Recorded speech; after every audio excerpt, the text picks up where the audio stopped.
Isa sa mga rebeldeng ito si Bernabe Buscaino, lalong kilala sa bansag na Commander Dante. Noong panahon na yun, lahat yata nang nangyayari, biniblame sa amin, no?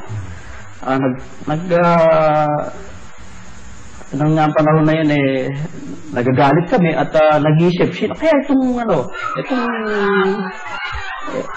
itong gumagawa ng ganitong intriga, iniisip namin, merong nagpapaawa, marami kami pinaghihinalaan. Pinakamalapit na may tuturo mo kasi ang mga grupo ni Marcos, Narito ang ating konstitusyon, ang haligan ng ating mga pag-asa.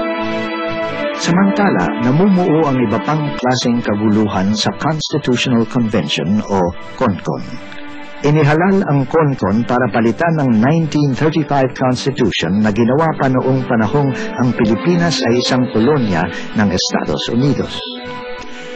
Dahil sa pagmamaniobra ng mga delegadong maka-Marcos, hindi nabigyan ng sapat na atensyon ng mga reformang panlipunan at pang-ekonomiya.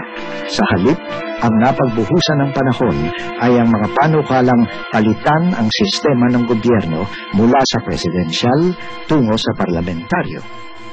Ang napagtuunan ng pansin ay si Marcos. This was the great desire of our forebears, their one vision, their one dream, the dream of freedom. And today, at last, nanggaling ang unang birada sa delegado ng Cebu, si Napoleon Rama. Nagharap siya ng resolusyon na tahasang nagbabawal kay Marcos na tumakbo para sa pangatlong term. Sinuportahan ng mayorya ang resolusyon. Ang kasunod na hakbang ni Marcos ay inilantad ni Eduardo Quintero, delegado ng Leyte, at kababayan ni Imelda Marcos. Inamin ni Quintero na isa siya sa mga delegadong binigyan ni Imelda ng mga sobrang puno ng pera. Isinoli niya ang pera ayon kay Quintero. Then he got the convention to pass a transitory provision which said, during the transition, habang pinapalitan ang sistema ng gobyerno, sino ang kukontrol sa gobyerno? Saan mapupunta ang legislative at executive power? Ayan. Sagot, sa transitory provision, ang nakakalagay doon, lahat ng poder legislatibo at ehekutibo mapupunta sa kamay ng presidente nung nakasalukuyan nasa Malacanang. In other words, Marcos. Sa kalaunan, naaprubahan ng transitory provisions. Nahikayat pumirma ang mga delegado dahil makikinabang din sila sa bisa ng mga probisyong iyon. Ang mga pakana ni Marcos ay hindi na natiling lihim. Sa isang privilege speech, ibinunyag ni Senador Aquino na may detalyadong programa para ganap na ipailalim ang bansa sa kontrol ng militar. Ang codename ng nasabing programa, Oplan Sagittarius. In spite of any result of any constitutional convention, I have no intention of running for a third term. Don't you think that 2 terms is enough for any man?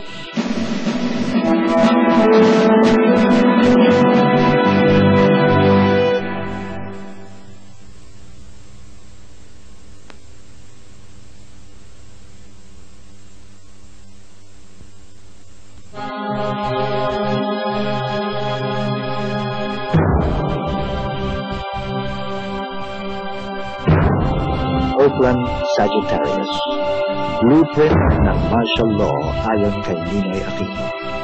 Ang planong ginawa para sa pagpapatupad ng batas militar. A lot of publicity has been made on Sagittarius, and they claim that it was the plan that ushered in martial law, which is not correct. Oplan Sagittarius was a contingency plan on how to utilize the forces of the armed forces, the elements of the armed forces in case of any trouble. Si General Romeo Espino ang Chief of Staff ng Armed Forces of the Philippines noong panahong iyon. Siya rin ang sumulat ng orihinal na report ng Oplan Sagittarius. Iginiit ni Espino na ang Oplan Sagittarius ay isa lamang emergency plan para tumugon sa sitwasyon sa Mindanao at ilang lugar sa Luzon.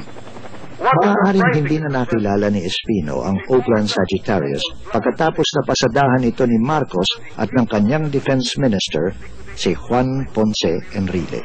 Arriving by helicopter at Camp Aquino, Tarlac, Secretary of National Defense Juan Ponce Enrile was met by the top brass of Task Force Lawin and the Army. Kasunod ni Marcos, si Juan Ponce Enrile ang pinakamakapangyarihang opisyal ng gobyerno pagkatapos ideklara ang martial law. Hinirang siyang martial law administrator at sa unang 8 buwan ng rehimeng militar, siya ang namumuno sa mga meeting ng cabinet sa kanyang opisina sa Camp Aguinaldo. Kabilang si Enrile sa 12 tao na tumulong kay Marcos sa lihim na pagpaplano ng martial law. Binubuo ng 10 matataas na opisyal militar at 2 sibilyan, ang grupo ay nakilala sa bansag na Rolex 12. Ito'y dahil binigyan daw ni Marcos ang bawat isa sa kanila ng mamahaling relong Rolex. The Rolex 12, which incidentally is not the proper term because what were given were not Rolex gold watches but almost fake Omega watches that all faded in a few months. Ayon sa librong Waltzing with a Dictator na sinulat ni Raymond Bonner, ang Rolex 12 ay binubuo ng sumusunod: Defense Minister Juan Ponce Enrile, General Fabian Ver ng National Intelligence and Security Authority, pinuno ng Presidential Security, General Romeo Espino, Chief of Staff ng Armed Forces of the Philippines, General Fidel Ramos, pinuno ng Philippine Constabulary o PC, General Rafael Sagala, pinuno ng Philippine Army, General Ignacio Paz, pinuno ng AFP Intelligence, General Jose Rancudo ng Philippine Air Force, General Tomas Diaz ng PC, Rear Admiral Hilario Ruiz ng Philippine Navy, General Alfredo Montoya, pinuno ng Metropolitan Command o Metrocom, Coronel Romeo Gatan, commander ng PC sa Rizal Province, at Eduardo Danding Cojuangco, gobernador ng Tarlac at pinsang buo ni Cory Aquino. Maaaring ang papel ni Danding Cojuangco sa Oplan Sagittarius ay tiyaking mananatiling kontrolado at tahimik ang Tarlac, kilalang baluarte ni Ninoy Aquino. Hindi lahat ng kasama sa Rolex 12 ay nakakaalam sa lahat ng detalye ng Oplan Sagittarius. Ayon kay Ruben Canoy, oposisyonistang miyembro ng Batasang Pambansa noong 1978, may iba't ibang bahagi ang plano.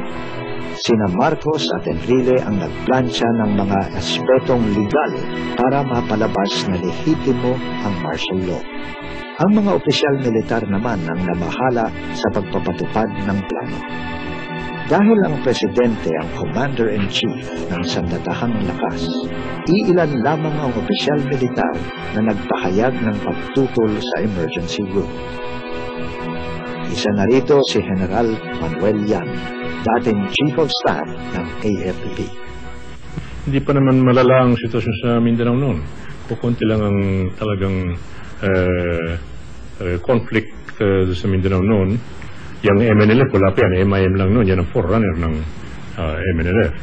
At yan naman mga hook. Hindi rin naman malala ang sitwasyon tungkol sa New People's Army na kayang sukwi naman ng ating armed forces yan through small unit actions only. At yan namang student demonstrations, nung panahon yun, tayo ay nagtatag na ng mga units of the armed forces against demonstrations. Tayo ay bumili ng maraming equipment, anti-riot equipment, in order to be able to quell this student unrest peacefully. Yan ang mga option na dapat gawin. Hindi kailangan ng martial law. Ang mga opisyal militar na tutol sa martial law ay agad na inalis sa mga sensitibong posisyon. Bago pa man ideklara ang martial law, si General Yan ay hinirang ng embahador sa Thailand. Ang isa pang tumutol, si General Rafael Ileto, Vice Chief of Staff ng AFP, ay hindi na na-promote sa Chief of Staff at muntik pang arestuhin ng ipataw ang batas militar. Somebody whispered to me from higher command that you might be arrested. So I'm sure that's all right.